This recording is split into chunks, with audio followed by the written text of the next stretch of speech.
Imagine if understanding the entire global economy could be as simple as telling the time. What if the complex dance of economic policies and ideologies around the world was represented by nothing more complicated than this? An everyday clock.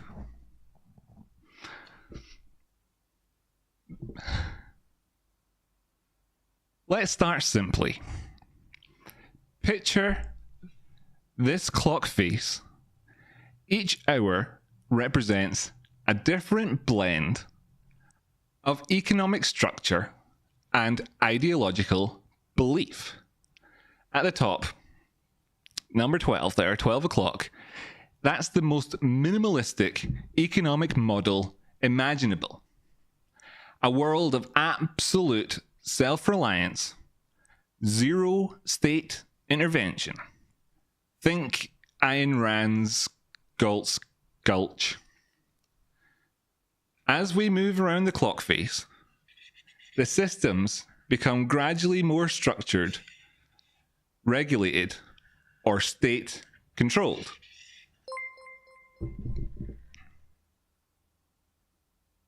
By the time we reach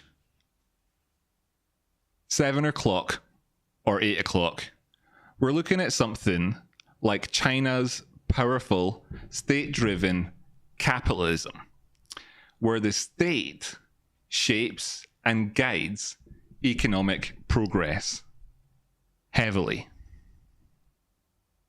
Continue further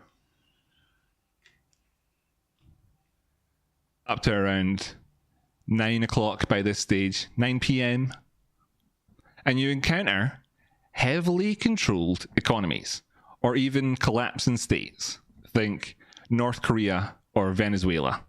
The clock doesn't judge. It simply explains relationships. And it continues right round. I mean, up at this point here, you've got states which are just emerging, starting to emerge, really. And then you're back around again to Gulch. And this continues around and around. Okay, so it's circular, and this is distinct to the old-fashioned and now blunt and useless tools of the past, such as the linear spectrum of right and left, or communism versus capitalism. There's actually a continual cycle that all economies are on, and this is the secret to how the world works, economically and ideologically. The relationship between the two of those is symbiotic, and one influences the other. You could say that there are other wheels or clocks involved in the process, but in all developing and above economies in the world, state and church are separated, and it doesn't actually make fiscal decisions, and it's not really relevant to the scope of this completely new economic framework. So let's take a look at this practically. If we turn to around about 4 o'clock, we find highly efficient global market economies. Now, it's not just a tool for countries, because in 2025, there are companies who have the same balance sheet as a major nation. So if we look at a company like Apple, it's sitting right there around about 4 o'clock, integrating worldwide supply chains, markets, and innovation hubs at 4 o'clock. Now, I've made a bunch of detail and research into this, and the title of today's show is where are you on the clock, and we'll be diving into that in a bit of detail. And there are two relationships, as I said. I've explained the economic one, but we'll dive into the ideological framework as well. And then when you've got the ideological and economic framework, you can say, well, the ideology is up here towards 1 o'clock, for instance, and the economy framework is moving towards 6 o'clock. You can see there's a big spread between these two numbers, and this shows a dissonance in the economy. Now, it's important to note here that there isn't actually a right and wrong or a good and bad. Those are just constructs. What we're talking about here is, in fact, efficiency. And we're not conflating morality and ethics with efficiency. What we're actually looking at here is the economy and how to classify it in terms of its economic and ideological position on the clock model. So, on this clock, we have Germany, for example, which is positioned comfortably economic model-wise roughly around about 5 o'clock, representing a balanced social market economy. Now, that doesn't mean it's worse than America, having moved more this direction. And it doesn't necessarily mean that to have moved more this direction is worse or bad or unethical, etc. It's just simply where countries are in the world, in their economies, and there's the two relationships that's symbiotic. And what we find when we study this is that the clock continues to move. The clock continues to evolve, regardless of whether or not a country is actually intervening in the process. We have over here the spreadsheet, which I'll be using in today's show. I'm just wondering out there at the minute, has my camera suddenly stopped working? Looks like my camera stopped working. Could the audience let me know if you know? Frozen image there, yes, but does my audio still work?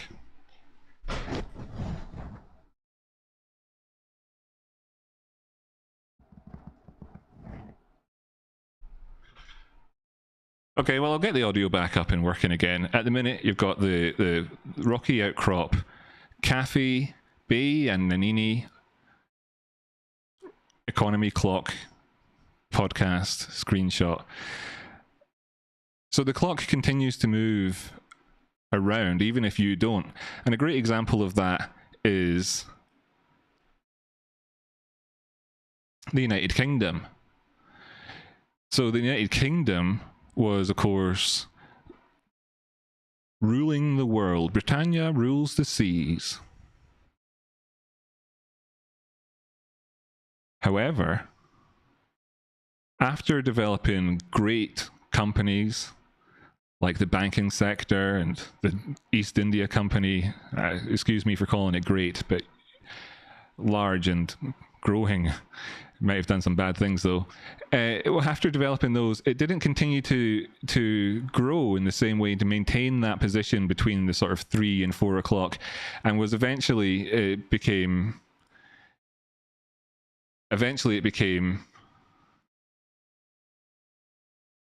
See if my camera starts working here. Later in the clock, so the UK is more positioned towards 6 o'clock currently.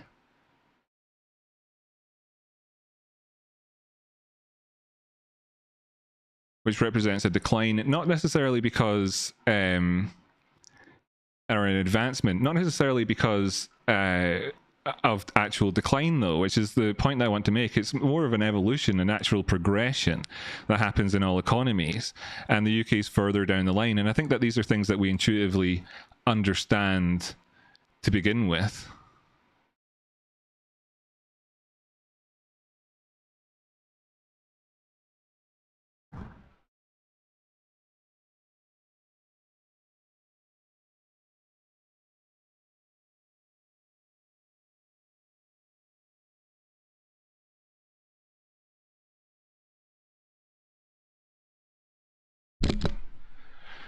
Oh my goodness, my camera is sabotaging me.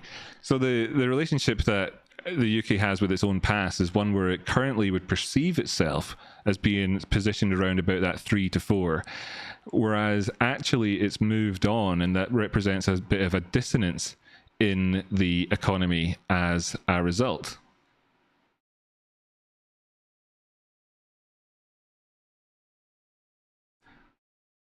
Typically as well, you can only really move forwards as opposed to backwards. Much more difficult to move backwards than it is to move forwards along this circle.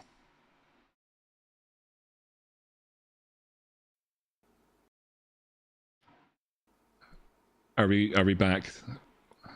Are we back? Thank you for sticking with me, folks. By the way, hit the like button, it's appreciated. So I really love this. I love this economic model. It makes so much sense to me. And as we explore this more, you'll see how the two aspects to this with that interlink, and how you have two positions on the clock, which is great for being able to position the two hands as they move around the clock to understand where you are in the economy, and the dissonance that exists between your ideological positioning and your economic positioning, or indeed the benefits that you can get by advancing one ahead of the other. And it's a great topic to explore. Right now, you could say that Germany is around about 5 o'clock, and that represents a balanced social market economy. Now, there's other examples, like Tesla, which is really close to Apple's position, but slightly leaning more towards libertarian ideals, and it's around about 3 o'clock.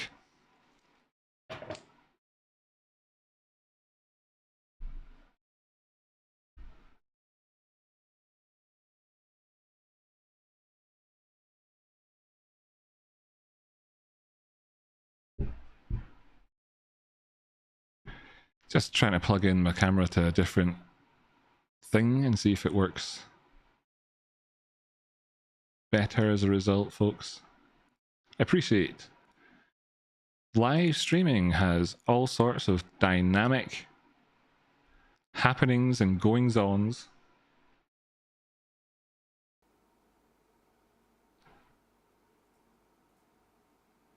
But we just have to stick with it.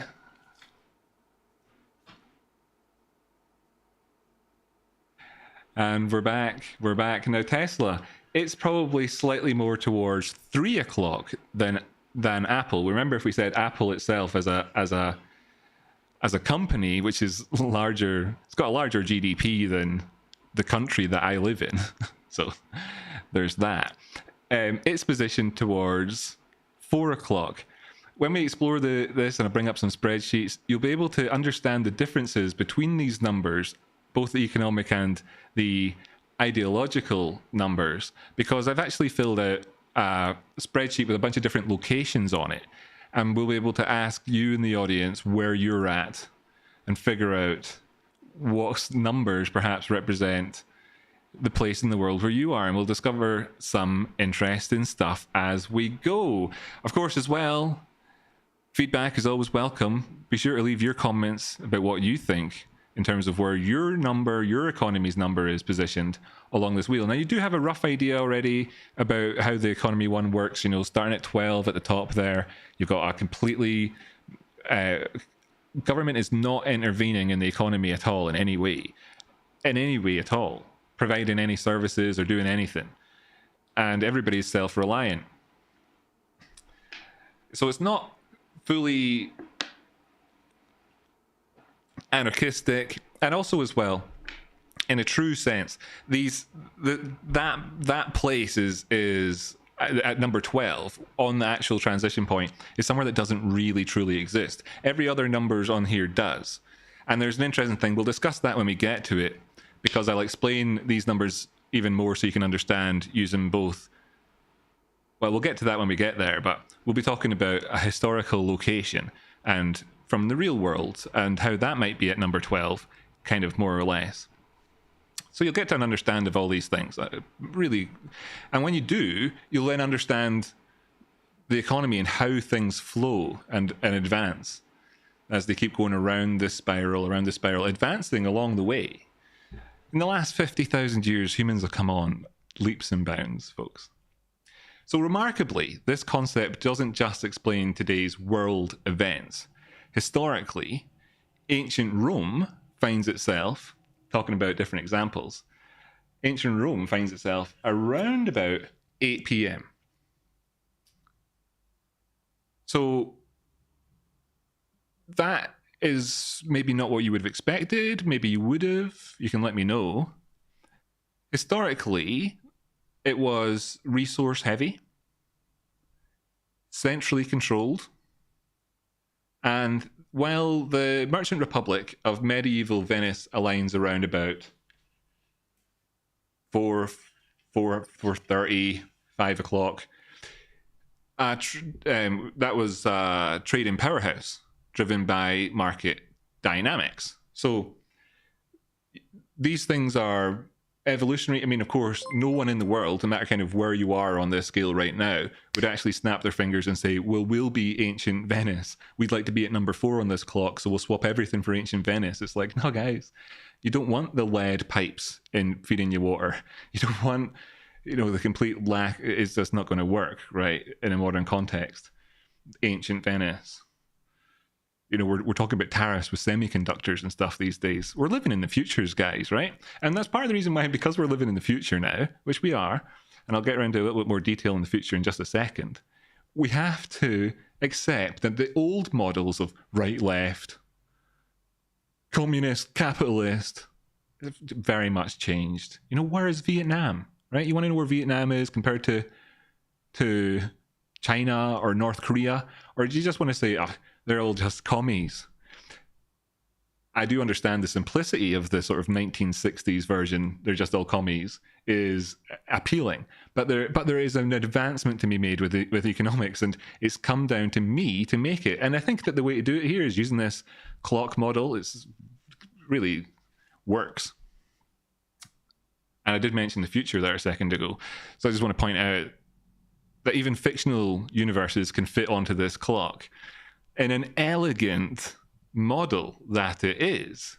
So Star Trek's Federation, which I think is a good vision of the future, that's a vision of balanced economics and society.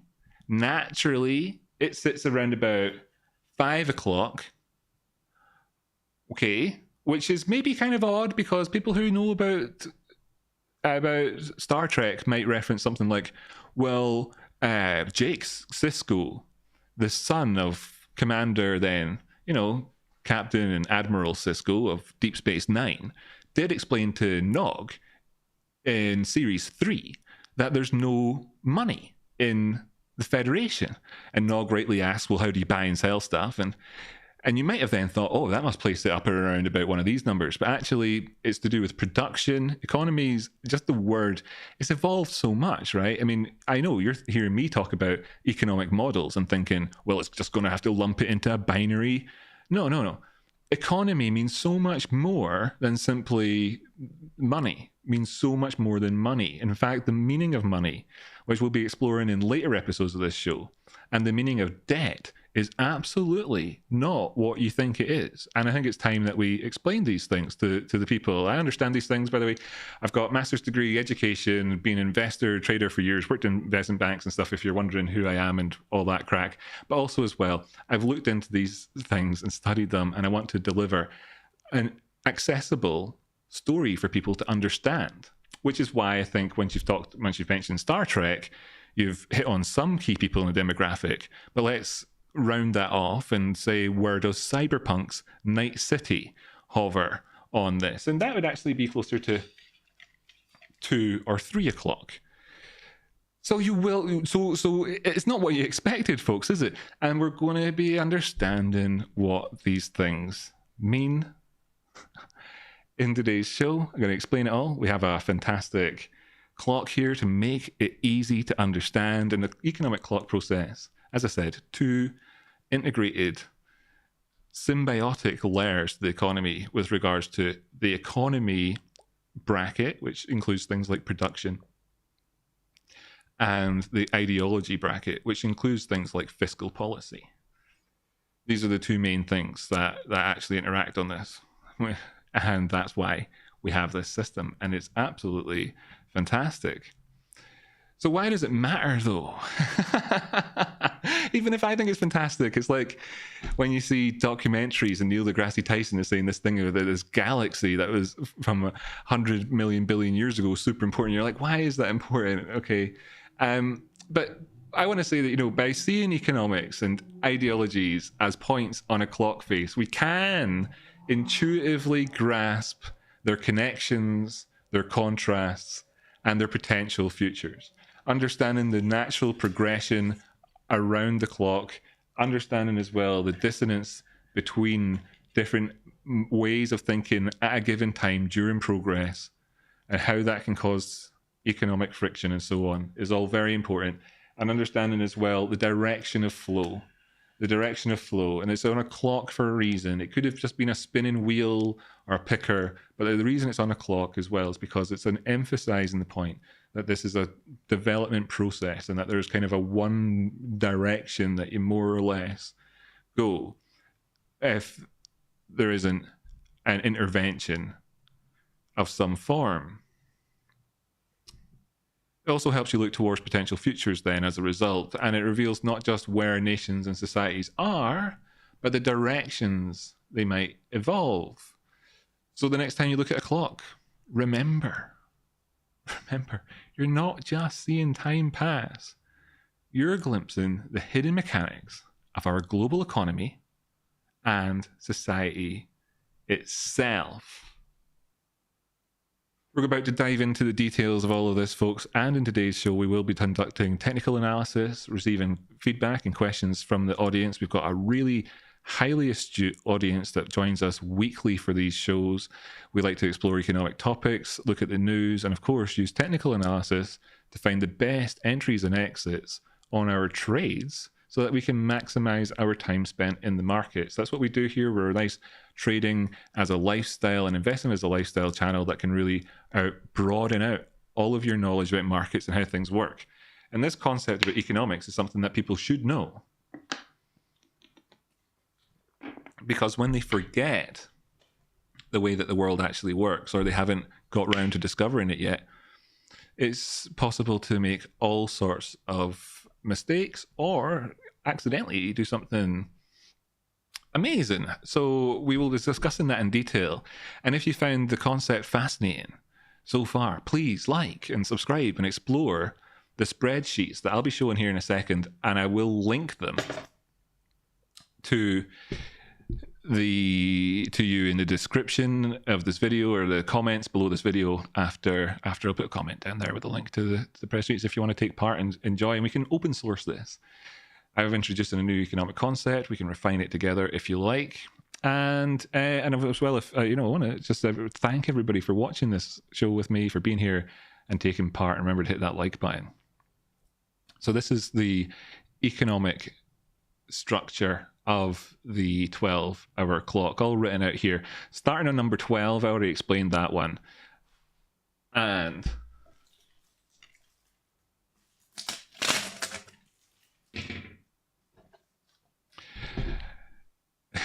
this is my favorite clock, by the way. I had to unscrew it in order to make this video, and I will be treating it with reverence as I put it back into its case later on. But it's a really useful prop here this evening. I hope you're having a great time with us as we watch this video and take part in this together. So the 12-hour clock starts off here at number 12, right? So we're going to use, for this here, we'll use the hour hand. No, it's more accessible. We'll use the minute hand for the economic structure, and we'll work our way around 12. We'll do that for the ideology one, and that obviously is the bit you know slightly less about. And then we'll talk about a few calculations that I've done and find out where you're placed on this clock right now in the world. Economics is kind of a story of evolution, of course, at different times in all our societies. We're on different areas. Like I said, ancient Greeks, Byzantines, Romans, whatever. We've covered a few bases here today. Number 12. It's theoretical minimalist economy, as you can see up here. Galt's Gulch is what they called it in Ayn Rand. In Ayn Rand, right, what happened is they all decided to run away off and set up this kind of commune where they put their own currency in, they did their own work. It's kind of how the story ends. Sorry, spoilers. It's how the story ends. And it's a theoretical kind of economic concept that is put forward as and proposed like a capitalist idea, which we remember from people who talk about these sorts of things. They'll use words that reference it. So historically, looking back, you've got people like Thatcher would have talked about similar things in the UK. More recently, we've got, of course, Donald Trump, who's referencing a lot of the words in the framework that Ayn Rand uses. Like, for instance, if you hear him using the word looters, losers, moochers and all that in his speeches, that's directly pulling from Ayn Rand, and it's an economic idea about essentially it only really applies to microeconomies. I mean, that's fairly self-evident if you're reading the book. It's not scalable, and there's the main kind of principles here: total deregulation, no state involvement, right? So it's a made up place. Theoretical, Ayn Rand's Galt's Gulch. Now, one of the closest things that does come to that number 12 area in history, which we'll cover when we get to historical places, was somewhere in America. And it kind of maybe shows us what it would have been like if Galt's Gulch had have actually existed. So stay tuned for that. Number one, when you get to the first, and we'll get through this quickly. Viewers watching right now are like, oh my God, the words on the screen. Don't worry, folks. Oh, golly gosh. Don't worry, folks. We'll get through this quickly. You can read. I know you can. You have eyes. You can see them on the screen there. We'll just cover a couple of key points, So you're looking then, it starts off with a bit of minimal state government, and it moves around domestic focused market economics, coming at around about 3, export leverage production economies, looking at Apple style integration. Now, if you wonder what I mean by Apple style integration, check out last week's video. From around about 15 minutes in, maybe 10 minutes to 15 minutes in, I talk about Apple and how they've actually reached a pinnacle of capitalism in many, many, many ways, and explained it all perfectly last week in incredible insight. But as you can see here, in terms of economic model, we can look down a list and see a different type of description. So you've got planned economies, command economies, collapsed state, war economy, that sort of thing, state capitalism, state-enabled capitalism. These are just examples, by the way, because a lot of these words, what they do is they actually just apply to this model: state-driven developmental economies, crony capitalism, command economies, subsistence. See, these words, they're the descriptors, and these are just examples. Like a state which is in the middle of collapse in like Sudan or Syria might you say, what economic model does Syria have right now? And we could say, well, Syria is actually positioned economically around here at 10 o'clock. So that's you walked through this, and then you can imagine Syria progressing and then suddenly stripping out like the separate, becoming like a developed economy, and removing and separating the church and state from policies and so on. Now, you would need a kind of third wheel to describe some of these kind of ideological countries that haven't really engaged in the world of economics. So we're just kind of not going to do that. But there are examples there where you could try and do it and fit it to the model. I think maybe when we get around to discussing other places, maybe you might think that some places like maybe Oregon is more like a number 10 on a relative scale. I don't know. I mean, you can tell me. I don't know. That's unfair on the Oreganos. I'm sorry, Oreganos. Didn't mean that. Don't take it personally. Don't get Herbie with me. Sorry. Right, so the ideology clock now. This is what people can often refer to at the top here of anarcho-capitalism, right? Total autonomy. It's an extreme libertarian ideal. It is not functional, right? It's not. It's just a rhetorical point. You're looking at things like localized communitarianism or tribalist, see all these words which sound like but are not saying communism, right? They're not saying communism.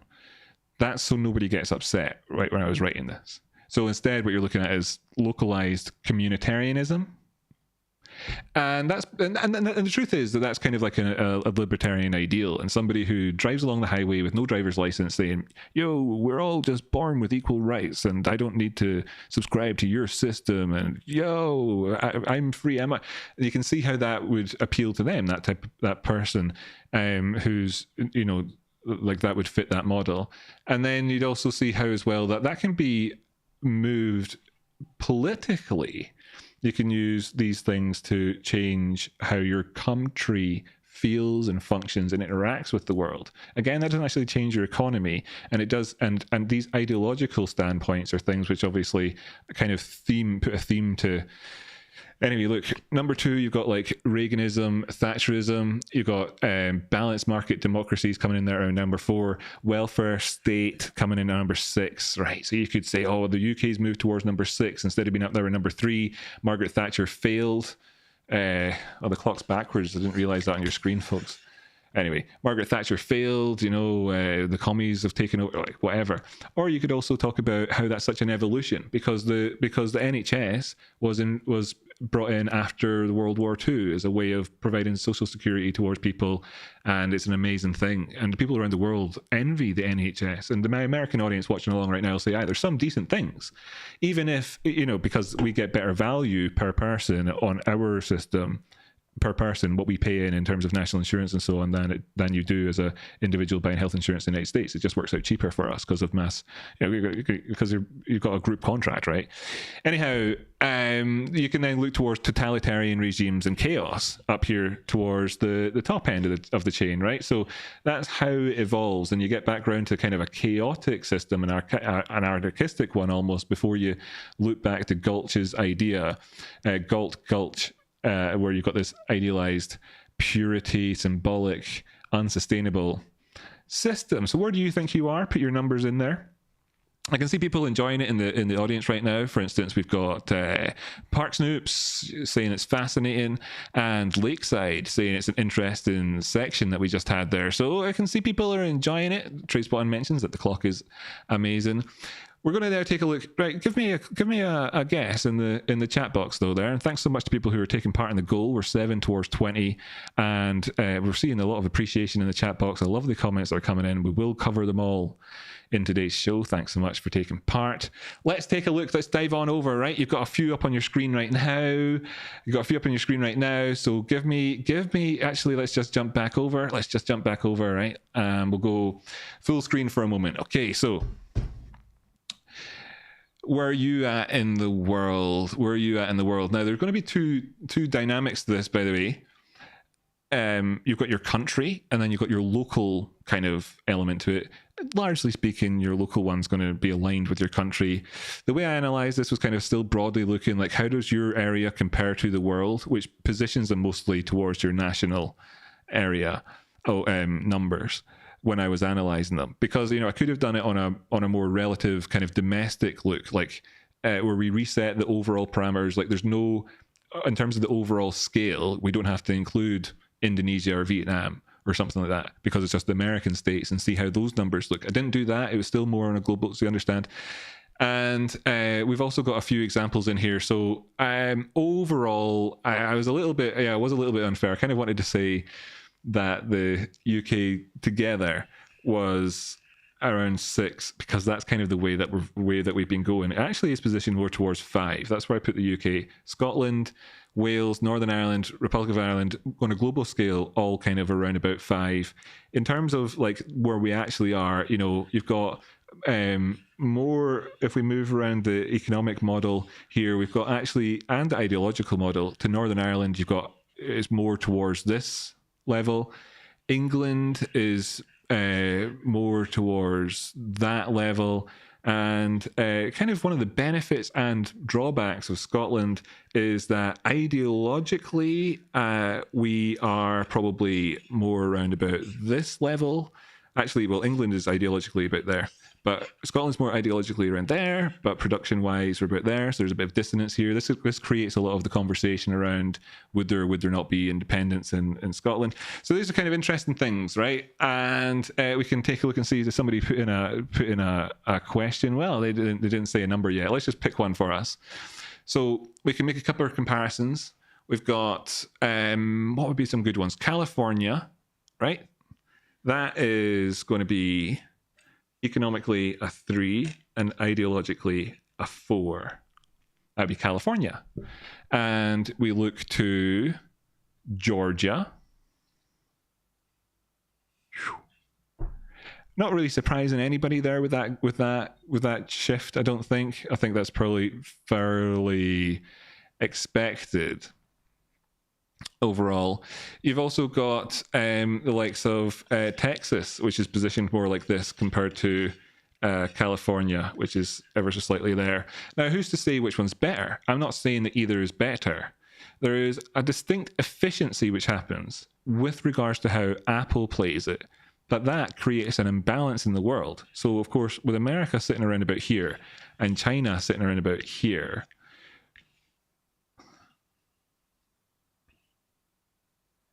you have a balance in the world in terms of the way that the two different economies can work together to create efficiencies in the system. Again, as well, we'll be explaining in future weeks why debt isn't actually bad. It isn't actually bad. It's crazy. You're gonna be surprised when you kind of learn about how the way the world actually works with regards to the meaning, implications, future of debt, and so on. There's a few different ways that you can measure this as well in terms of how far apart are the hours, right? So you can do one minus the other to get a dissonance level. Most places have only got a dissonance, really, to be honest, of around about 1, although there are some that are much bigger. And I think the most interesting one as well, if you're looking at countries and so on, would be Iran.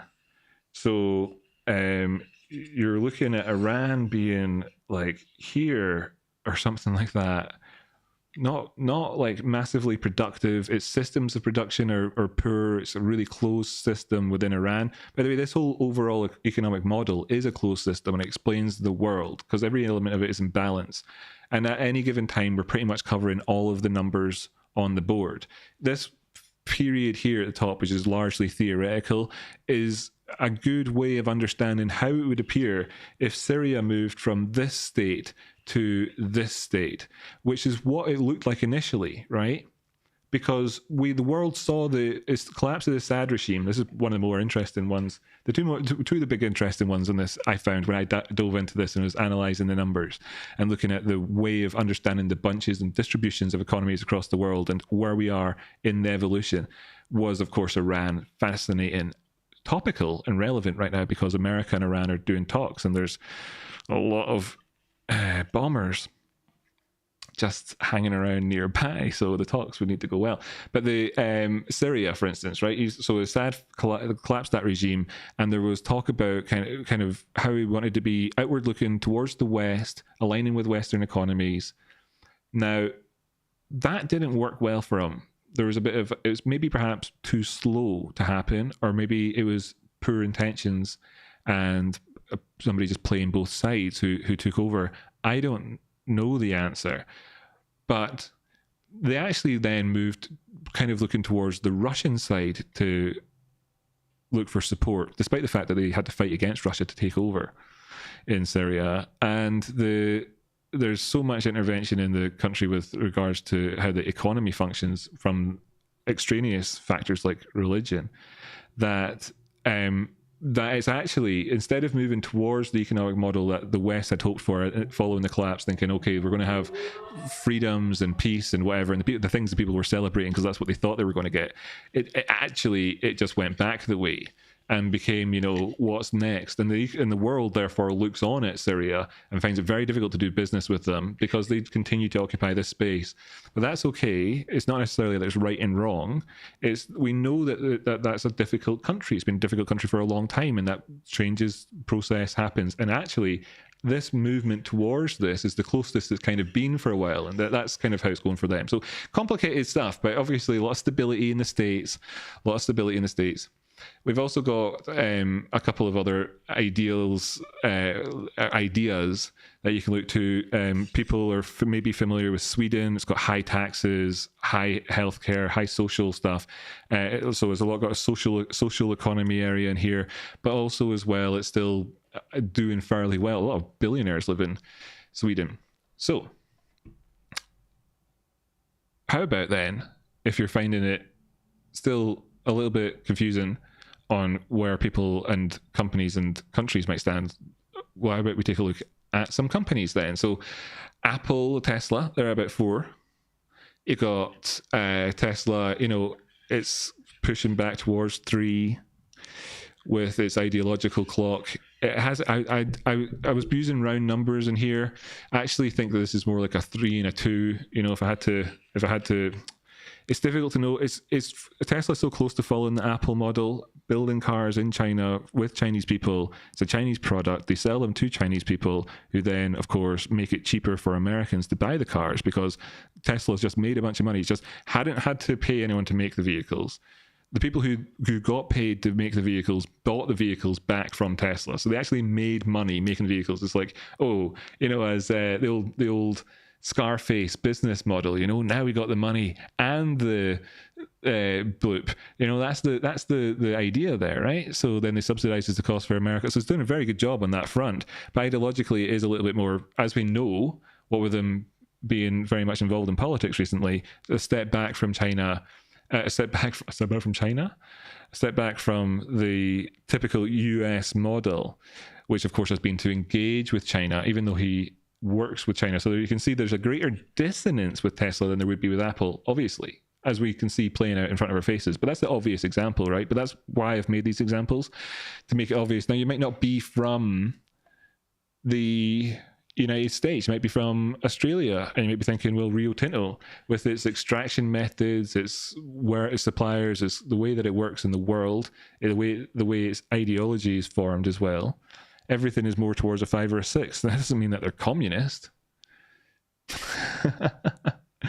That's not what it means. It's just the positioning on this wheel. So other companies out there, trying to find the ones that had the higher spread was difficult, because the natural tendency with companies is to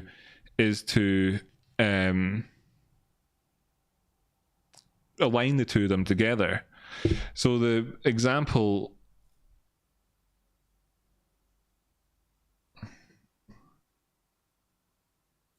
one of the examples here of a company that got a different sort of score is Aramco.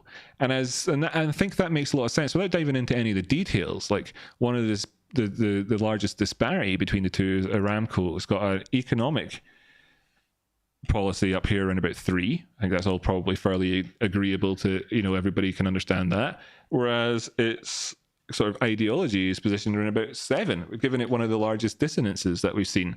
And I think, like, within this, you can kind of see how that works. Now, economically for the country, if that was a country, they might find some dissonance there. But what you actually find is that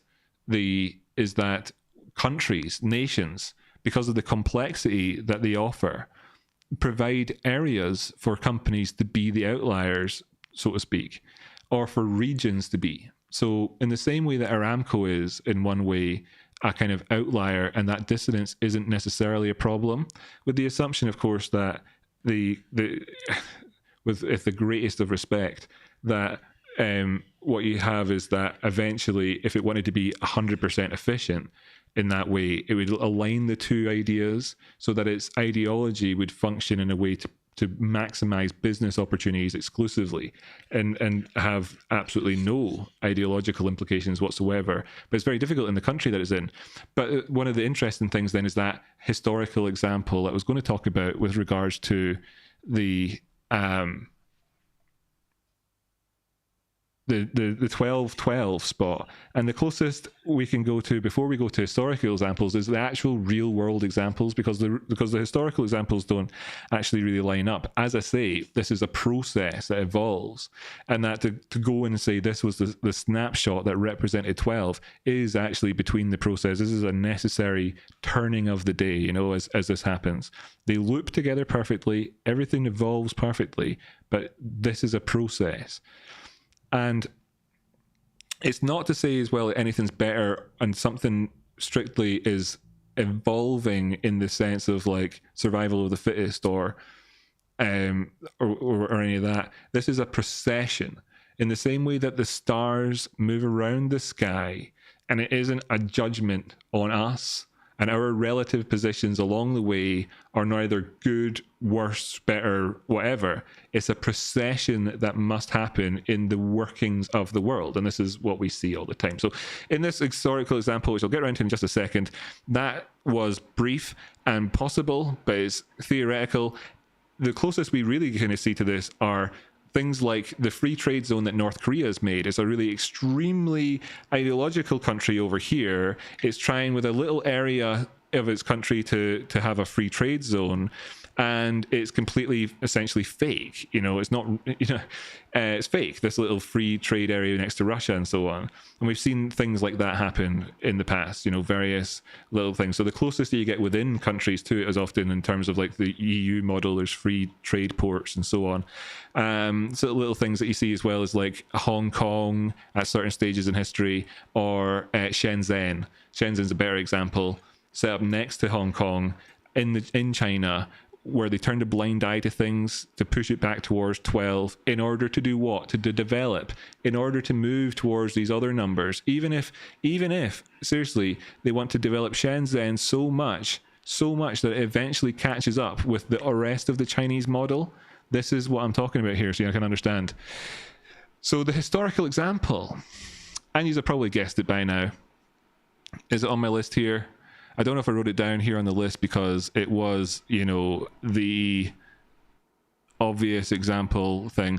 It was the wild. Oh, there it is. There, the Wild West, right? The Wild West. Now, I've done the reality score over here, which is that economy-wise, it was at a 2, and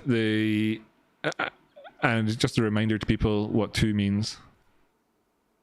Deregulated free market, emerging market conditions with minimal industrial policy. But you'll remember things like the Wild West story is often told hand in hand with the story of building the railway across, and the industrial expansion and what they brought with them. So this period at 12, it's fake to say it was 12. It's actually more like, but there you go, Wild West. So credit to America. And then there's plenty of other examples that we could just briefly look at for out of interest. You got ancient Rome, that was a 7 and an 8.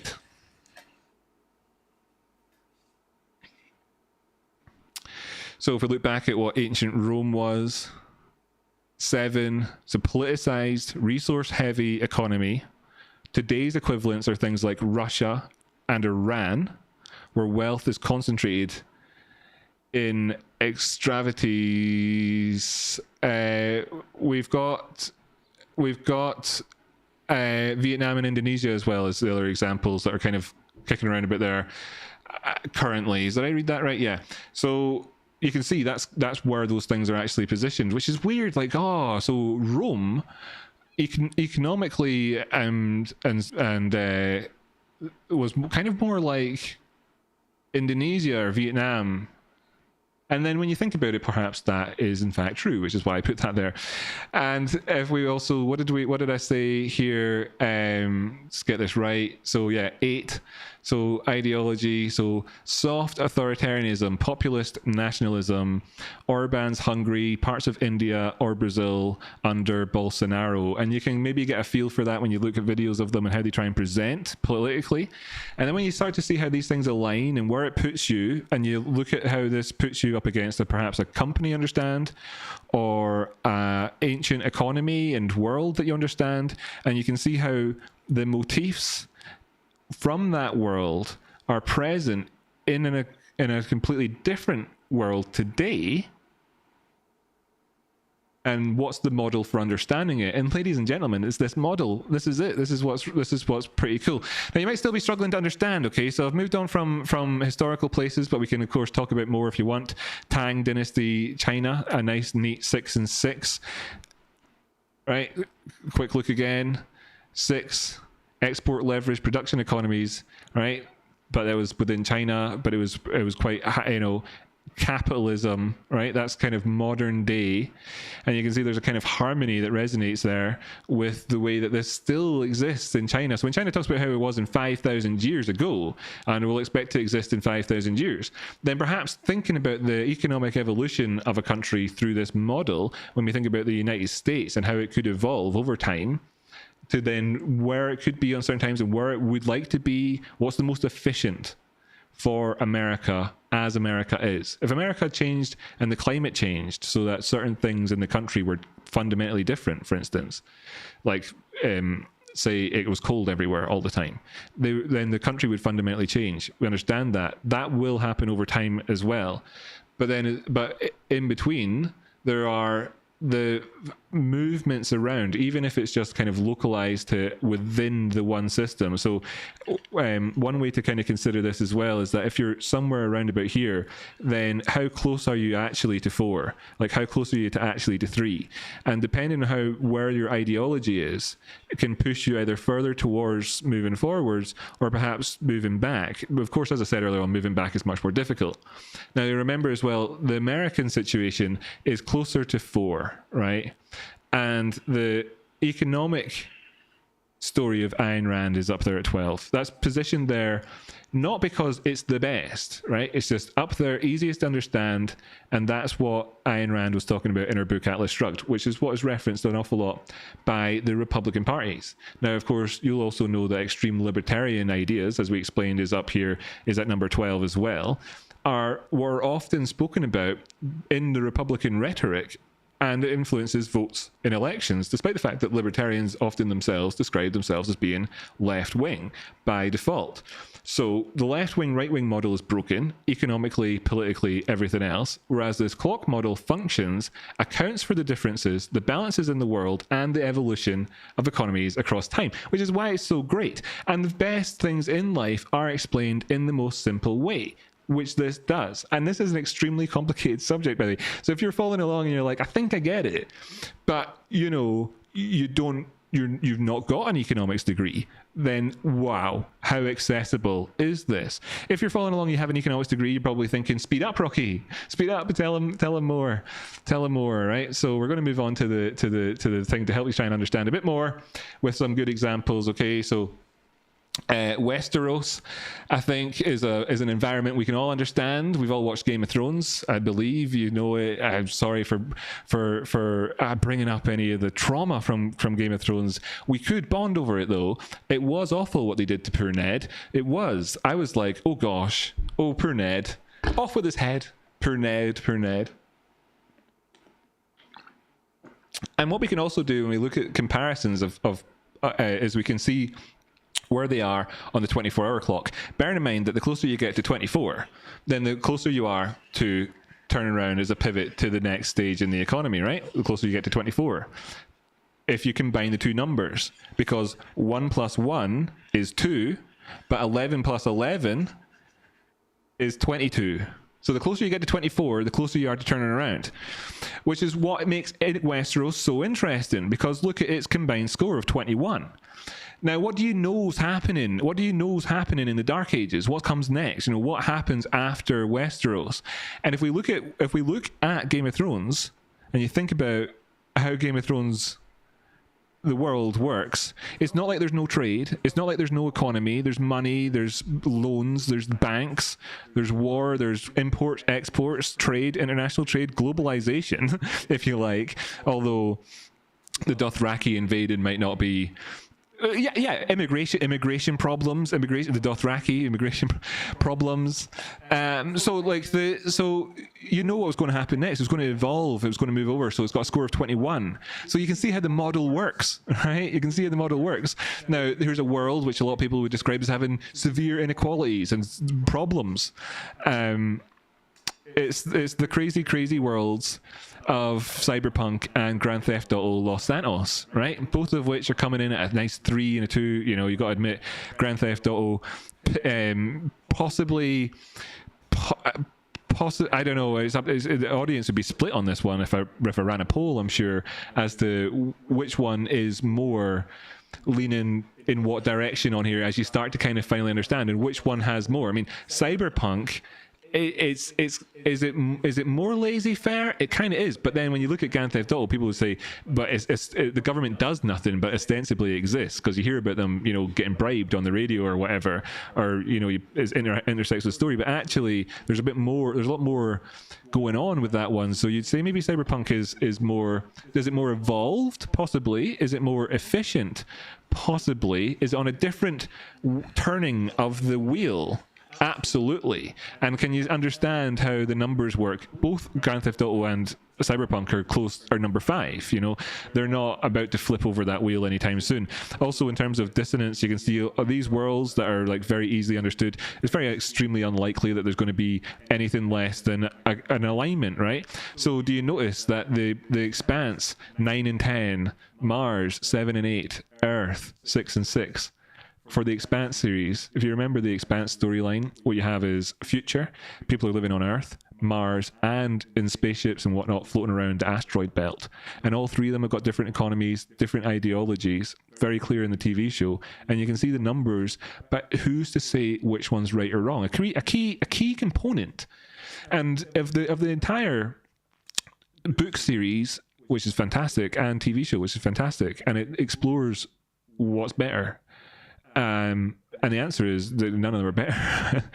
And it's just differences and different stages, and the Belter have evolved physically and everything, so the world, and you can see that this is a system which actually works.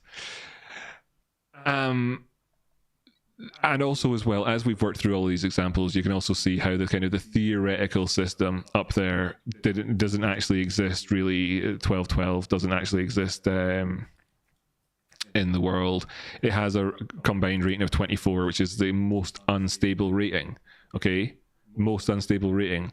So you can understand how so many of these dynamics go together. If this area represents the area that it can't stay at because it has the most volatility, because it's unstable, and you know that back here is slightly more unstable, over here is more unstable, it's inevitable that more regulation comes into markets. You got the internet, you downloaded Napster, regulation came in, things kind of creeped backwards a little bit as the internet came in, then swung forwards, right, to everybody just going to jail and having to buy CDs again, and then swung back, and then we landed on Spotify, right? And that explains one heuristic of the evolution in life that has happened since America was positioned around about here in the year 2001 to where it's positioned here in the year 2025. And this difference in terms of what would have been when people talk on the TV and they say, oh, America should have made these tariff changes 20 years ago. Well, what they're actually trying to express is this. It's the disparity that exists between a movement ideologically in this direction with the previous couple of decades of movement in that direction. Not to say that these things cannot move closer together and become more efficient, like Apple works.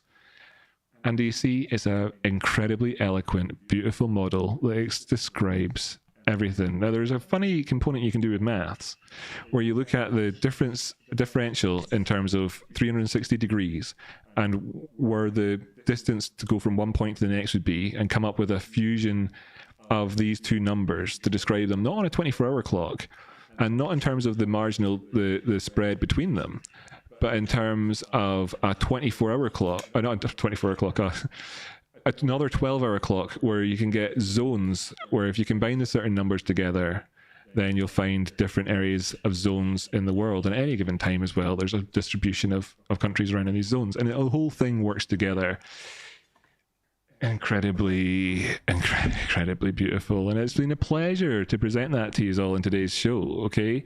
And I think that is like wonderful to be here discussing this with you. So I do want to know what you think, and of course I need to know in the comments to this video. In today's news, the biggest news in the financial markets is that Trump's tariffs have put the Fed's jobs and inflation goals at risk, says Jerome Powell. For the time being, we are well positioned to wait for greater clarity before considering any adjustments to our policy stance. that clip says it all. For the time being, they're more prepared to wait for policies, and we can hear this rhetoric that's happening out there in the world right now. An awful lot of that. You know, it's like, what does China say in response to the American tariffs? Oh, we can work this out. We'll be fine. 5,000 years, yada yada. What does America say? They need us. Their economy is going down. They need us to buy their stuff. We can wait them out.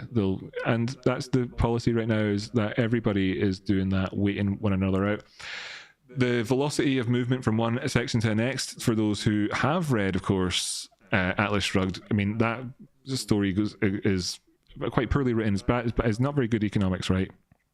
But the story is kind of all about the actual movement in the economy itself and greasing those wheels. So she used an extreme example. That's why it lines up at 24 on the cumulative clock, because that is a false example, right? To make a metaphor, so she can draw an analogy to say a bigger message, right? Which is a simple message overall. It didn't require 600 pages, but it's there, and that's why that's like that as well. So it's kind of just interesting to know all this stuff, and to know that the language that exists right now in the markets, the news that we have, of course, is that people are prepared to wait, and the markets therefore slowing down. So there's the risk of recession, which of course puts which would light a fire in his bum. So he was asked the question, and that's the response that he gave. That's the major news. And the news in terms of the rest of the world looking at the economy, this is like one of the first days, yesterday, where we haven't had huge amounts of American policy changes coming up on the news on the kind of the UK homepage. It's just an interesting insight for Americans watching the show who are thinking, what's been happening, you know, because obviously the US websites have always got US news on the homepage, right? But over here in the UK, we've been super paying attention to that recently, and we, of course, it's not featuring as the main story. We do have this story here, which is kind of like, I mean, with the greatest respect, again, I think everybody on both sides of the US political debate will think, we're back to normal, right? Right? At least this is some normality, you know, we've got some normality on the go, okay? So if you'd asked us 18 months ago, what do you think if we come up with a new story about how somebody could be held in contempt in court or whatever, you'd think, oh God, not more of this. After the last 3 months, it's like, yeah, great, tell me more. So you see what I mean? The stories are different on the news today. I just wanted to tell people that. Also, I want to inform people that in the link in my description here, you'll find a link to TradingView, and you'll find a link in the Discord. Please go to the referrals page in the Discord. It's in the rooms up towards the top of the list of rooms. You'll find a bunch of offers that are there, and use my link. Why not, right? Help support the channel. Go and get yourself a new account over there on TradingView and explore their offers, because they got the Easter sale on, up to 80% off. Wanted to tell everybody that. The news today with regards to Bitcoin on the 15-minute chart here, I think this tells the smaller story. Probably better to start off on the daily chart actually though. I'm going to zoom in here so you can see quite clearly. And folks, by the way, like I say, technical analysis, not going to overwhelm you in today's show. This is Bitcoin. Right now it's being resisted by a downward sloping trend line, which has touched the last high here, and then today. This is why it's been a case of looking towards where the next likely area for a retracement could be. Failure to break that line would result in the prices moving to one of two locations, right? The first location to look to would be here on the volatility channel, and that's great in a way, because what it allows us to do is to draw on top of it what this would possibly work like, all things going well. If prices drop back down towards that line, it would be head and shoulders. So the bullish people looking on this could think a retracement down here could be fairly healthy to consolidate and retest and fill up on our rocket fuel, load up on some more liquidity, get some open interest going, and then break through a traditional chart pattern around about the price of 85,000 to aim for a target of 91 or possibly beyond. Now the next thing is that this could move all the way down towards testing one of these lower areas, and the real threat for us can be seen down towards areas like 63,000 if the previous all-time high kind of section there from March 2024 gets flipped 1 year on.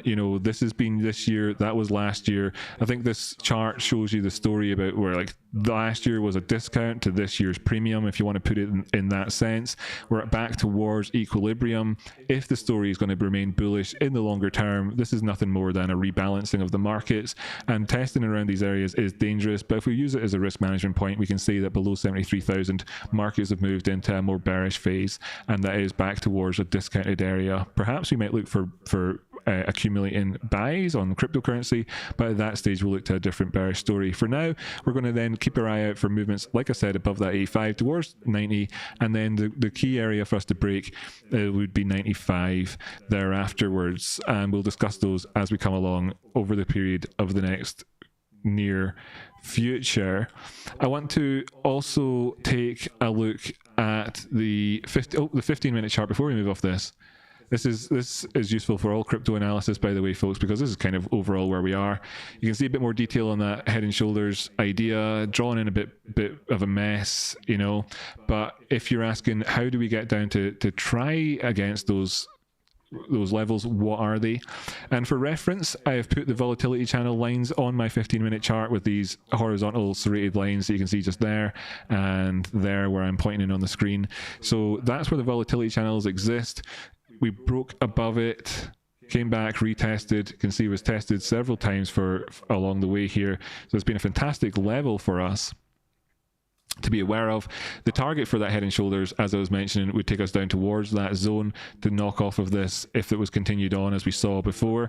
But in the meantime, what else do we have? Well, as we saw before, we had a downward sloping line connecting up the highs on this 15-minute time frame. It doesn't line up as beautifully as it does on the daily time frame there, cutting through the bodies instead of the wicks, which is why you see the volatility around that line. But overall, it still is giving us the idea of the general kind of pattern that price is consolidating within at that area, and a movement down below this trend line is obviously the neckline or the breakout line of this pattern, and we'll be looking towards this key level as the fake out territory, and the natural evolution of this for a test would be down towards $80,000, and that's quite likely where the markets actually do go. But the reason why this level is so important is because of course it's fake out territory, and this comes in at around about 82.5. It's very likely that does indeed get tested regardless of what direction the market moves overall, but we have to be aware that there is just because of the liquidity that exists in that zone, it's likely to be tested. It doesn't actually break the overall upward move if it wanted to go to either of those zones. And the volatility exists, as we know, in the larger time frame because it's right next to the volatility channel. So those ideas are kind of where we are, and managing risk along those lines makes an awful lot of sense. Going up towards this zone and testing in order to just simply fill in old areas which needed to be retested. As you can see, the lack of price action there is that's dropped off, back up to retest it, back down again. Classic consolidation of one form or another. As for identifying whether or not it is a breakout, is distribution or accumulation, frankly, you're looking for it to actually change its macro picture. So I'm talking about the range overall here. At this point, it's fair to say that, well, there's been an overall downward trend, as I pointed out, by that area. That looking for buys in here is better than looking for them up here, just in terms of the overall range that price has been in during this phase of price action until such times as that's beaten. So I wanted to bring up other charts to show rough ideas that we've been talking about, which need to be reminded to people on the show. And if you remember last week, we spoke about this line, which essentially is the difference between the markets being in a correction or a bear market. And we spent the last week down here languishing in bear market territory. Fear of the upcoming exemption to the de minimis imports and the increased rates in the tariff war as things have been moving on and not de-escalating, as that ideology wheel tries to move back towards 12, whereas the production wheel has moved towards 6, towards 5 and 4 and 5, which has got a different evolutionary structure to it. Again, you go back to war 6 or 7, you could be up in that productivity. One of the faster ways for America to move towards an increase in production would be to cohesively move both of those handles around towards 6. But ideologically, you don't want to end up at a 6 or a 7 or an 8. So the push back is trying to draw, and it creates a dissonance, which is what's happening in the economy right now. And that will resolve over time, with the ultimate goal, really, to end up somewhere between 3 and 5. Because until such times as the climate changes, an asteroid falls on Earth or starts circling it, or another internet plus crypto plus mobile telephones plus whatever happens, which was the digital revolution. If there was like a Nike shoe factory revolution that was coming up, which is unlikely given the way the clock typically moves forwards, but if there was one, then that whatever. So this is the main thing to look to, and the threat to come in and retest down at these lows is very much clear. The impulse move up we've had is very good. It's taken us to fill in a visible gap. I'm more bullish on things above 5,500, where of course there's the split between correction and bearish territory, but I am certainly looking for it to flip 5,700 just to be able to actually take out a prior high. 5,800, just so I can take out a prior high and change the system, which is one of lower lows and lower highs, which is what is this. That takes us all the way back towards the start of the year, by the way. So this is the system that we've been in. We're looking for that regime to change by taking out one of the prior highs. Current concern on this would obviously rest on a retest around about the psychological level of 5,000, and I'll be looking for that over the next week if there is any sort of bearishness that continues on. But the way that the markets have got a dog wagging the tail, and the tail wagging the dog, and fundamentals unusually actually being newsworthy. It's one of the funny things. I heard another trader today talking on the internet about how they don't look at news because news is kind of behind the times and whatever else. It's interesting, because it's funny that actually recently news has moved markets during the night frequently. Happened an awful lot when we get these kind of coming out of the little compartment in the plane speech things that happen with the journalists at the doorway on Air Force One and all that. We've all seen it. We've seen it happen. And so news is a thing which is existing in the world currently. It's influencing the world. It is worth checking the news and seeing how things are evolving along the way. So there could be something that happens. 5,000 is a technical level to test, right? So but in the absence of any other news, with the markets being able to stabilize and with the idealized goal of knowing that where America is best positioned on that clock, the markets continue to hold on to some hope that there could be a recovery which has got exponential gains to be had on it. One of the likely strategies that gets used by the administration to help deal with the debt situation, and I'll be talking about debt again in future episodes, by the way, and there's a lot more to it that people need to understand if they want to understand the current global system than just simply debt is bad, because that's not the way that works at all. In fact, debt is actually good in lots of ways, and we're going to be talking about that. We're also going to be talking about the deficits and the tariffs, right? So what does America export? And one of the things it exports is security. I mentioned that and went into that in detail in last week's show. But another thing that America exports is inflation. And this is a conversation that we'll have over the near term, because it's one that's going to become relevant, but there's no point in me talking about it now. The zeitgeist will become round to finding that it's more accessible in about 3 or 4 weeks whenever this news filters through to the retail environment. So what I'm looking at with regards to, well, we'll talk about that when we cross those bridges, really, but it's interesting how America exports inflation as a service. And people have got no idea what that even means. It's another brand new concept, which is incredible.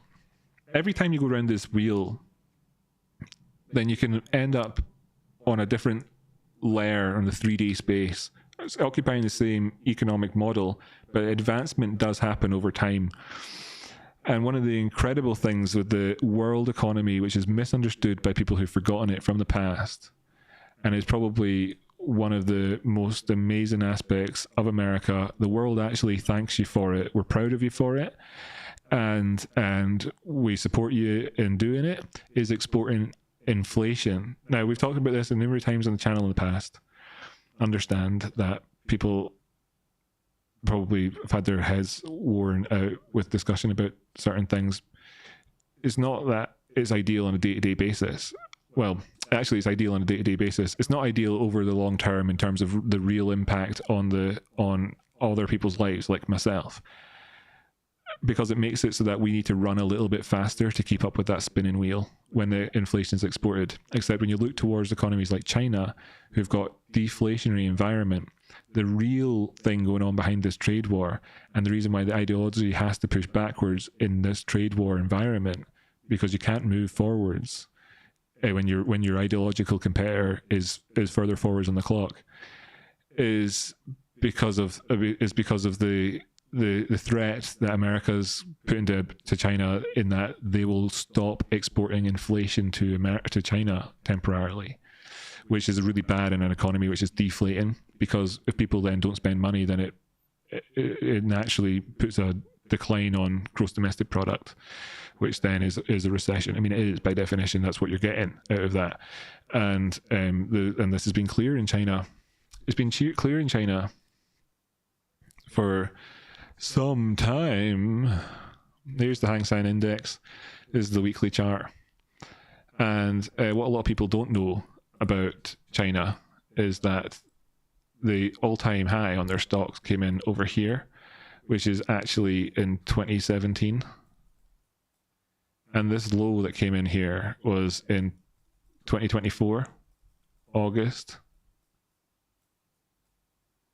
So the threat from Trump is that the idea of the economy there would at first go down towards this level. So one of the relative strength, interesting pieces over the last few weeks, of course, has been that component, as America has had this happen to its economy over the last several weeks. And you can see that downward decline. So the same thing impacting America or China would be the impact of that rolling downhill. And the mechanism for doing that is literally to say that we're no longer going to export inflation to you, which seems like a crazy thing to understand, but that's because we live in a world where the economics has evolved, right? And your biggest advancement in economics that you've had in the last it's possible for you to access, has been through watching my YouTube channel, and of course Jamie's YouTube channel as well, where we deliver incredible insights. And this is where it happens. Maybe it's a bit rough, you know, as I have to dismantle my favorite clock that I got from a cafe. That was one of my favorite cafes when it closed down, and it was closing down. So I asked them if I could have the clock off the wall, just to make a video explaining economics to people, you know, the things that we do.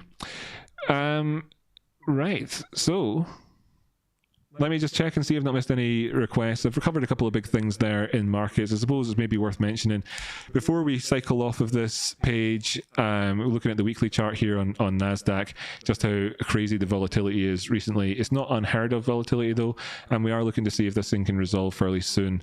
The downside remains large. The risk towards crypto remains large. As if it remains correlated with these assets. As you can see, here's the others chart. There's an index on altcoins, which is moving down. So the world is related in a lot of ways. This is the gold chart, and as you can see, it's up there at all-time highs, just kicking around. And we've seen charts that look like this in the past. You know, at some point, the party can end, but the rocket's going up. Gold only goes up, bro. Turns out the gold bugs were right. And in terms of requests, did we make it towards our goal? We didn't. Oh, that's a shame. And that's it. Yeah, we didn't. I didn't miss any.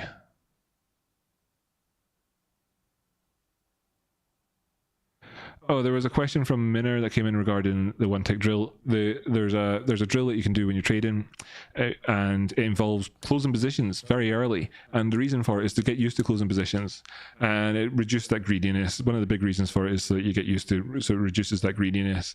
Then afterwards, if you've got then a 20-tick move on a trade, and you're sitting there thinking, oh, but I need to get 21 ticks, it would be that much more likely to close the trade. And it's really just about brushing up those edges. What can you do whenever you're trying to help change the course of a flowing river is that you can just affect a couple of the banks around the side. That's all you can really do. And that's what we do with that trading drill, and it works. You know, it's effective because it is the only thing you can do. So, and it is effective. We've tested this stuff. So that's what that's for. Friends, countrymen, economy men, family. It's been wonderful here chatting with you this evening. I'm going to wrap up. I want to say thanks all to your support in the channel, what we're trying to do, what we're trying to achieve here, being part of the rising tide and creating the best economic crypto stocks, equities, FX, commodities, trading, investing community in the world. We really truly are the difference. We are the difference. We're making a difference. People in the community are reporting great success all the time.